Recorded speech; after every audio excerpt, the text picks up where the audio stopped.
So I saw Thunderbolts with an asterisk the other night, and I'll say, better than I thought it was going to be. Now, granted, my expectations weren't very high, but they still cleared them. So the question everyone is asking, is the MCU back because of this movie? And the answer to that is no.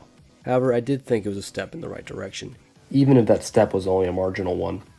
Now, I don't think Kevin Feige should rest on his laurels just because this film has more positive receptions than many of its predecessors. There was still a lot that could have been improved in this movie, but one of the bigger issues with the state of the overall MCU is highlighted in this film, that we don't know who the real Avengers are other than Sam Wilson. Now, we know everyone and their mom is going to be in Avengers Doomsday.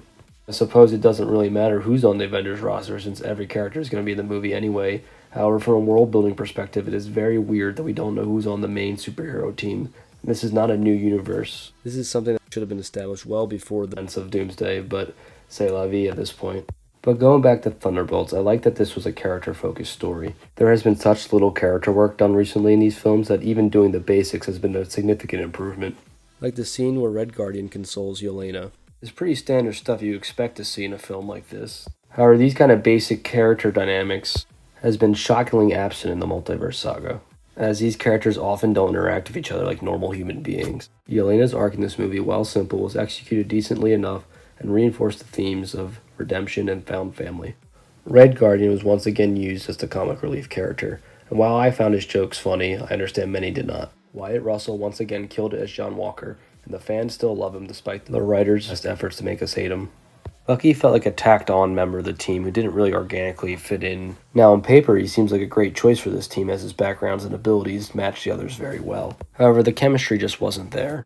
Ghost was also in the movie, but regardless of whether she was using her powers or not, her presence was non-existent. And Taskmaster was in the film for literally all of 5 seconds. Julia Louis-Dreyfus did a pretty decent job in her role as a darker Nick Fury, but the real standout of the film was Louis Pullman as Bob. He played the Sentry, which is essentially Marvel's Superman if Superman had a split personality disorder. It is also interesting that a film with Marvel's Superman has been one of the most grounded stories in the MCU of late, which just goes to show how nonsensical, over-the-top things have become lately.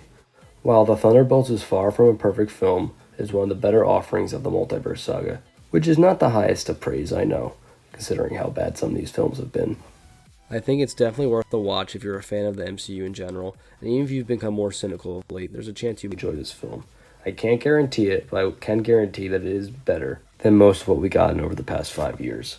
Now, that might only be a marginal improvement in your eyes, but it's still an improvement. That's all I got for you today. Hopefully you enjoyed it. Sorry about my voice. Usually it sounds better in this, but I am sick at the moment. I may do another video on this film, so keep a lookout for that. And if you want to see more videos like this, subscribe so you can stay up to date on all my latest content. This is Iron Mandrill, signing off. Have yourself a terrific day.